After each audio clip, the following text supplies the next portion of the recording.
నమస్కారం అండి. పల్లె సువాసనకు స్వాగతం.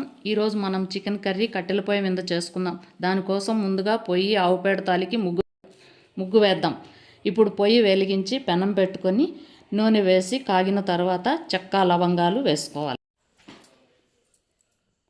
ఎర్రగడ్డలు వేసుకోవాలి. చెక్క లవంగాలు వేసుకున్న తర్వాత ఎర్రగడ్డలు వేసుకొని కొంతసేపు వేయించుకోవాలి. కొంతసేపు వేగిన తర్వాత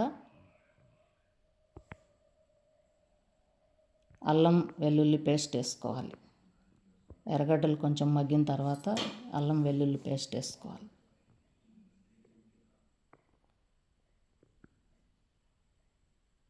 తర్వాత టమాటాలు వేసుకోవాలి.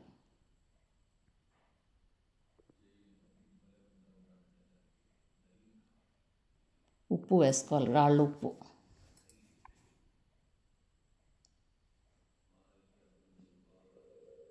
టమాటాలు కొంచెం మగ్గిన తర్వాత చికెన్ వేసుకోవాలి. చికెన్ వేసుకొని బాగా కలుపుకోవాలి.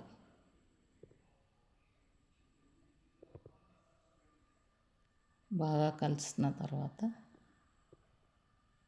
బాగా కలిపేయాలి.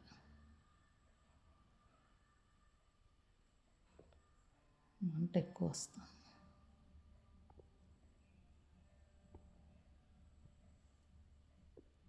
మూత పెట్టేసుకోవాలి. కొంతసేపు మూత పెట్టేస్తే మగ్గుతుంది. మళ్ళీ మూత తీసిన తర్వాత కలిగి పెట్టుకోవాలి.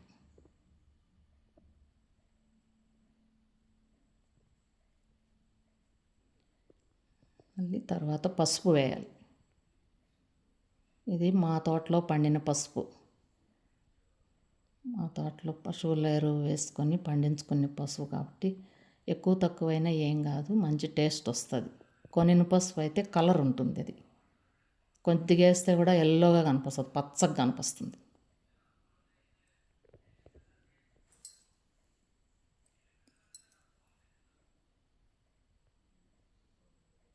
మూత పెట్టేసుకుందాం.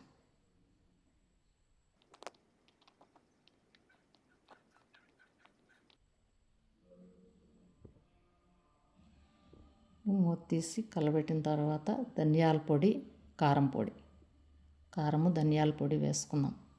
కారము ధనియాల పొడి కూడా మా పొలంలో పండినటివే, ఇంట్లోనే పొడి కొట్టుకున్నాము. బాగా ఉంటుంది టేస్ట్. ఏ కూరకి వేసినా బాగా టేస్ట్ ఉంటుంది. బాగా కలబెట్టేసుకొని కొద్దిగా వాటర్ వేసుకుందాం.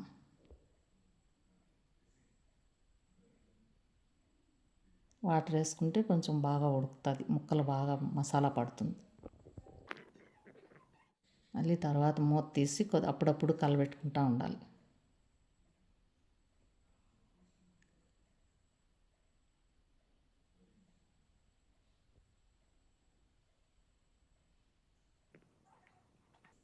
మా ఇంటి దగ్గరే బయట పోయి మంటేసుకునే దానికని కొద్దిగా ప్లేస్ పెట్టుకున్నాము. ఇప్పుడు ఇంట్లో చేసుకుని గరం మసాలా, మనం ఇంట్లోనే చేసుకునే గరం మసాలా ఇది. కొద్దిగా చెక్క లవంగాలు, బియ్యం, శనగపప్పులు, ధనియాలు అవన్నీ వేసుకోండి. మిరియాలు, జీలకర్ర, కొద్దిగా సోంపు అవన్నీ వేయించి పొడి కొట్టుకునేటివి. ఫైనల్గా లాస్ట్లో కొత్తిమీర వేసి కలబెట్టుకోవాలి.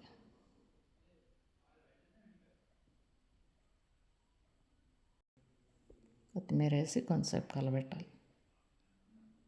అంతే, రెడీ.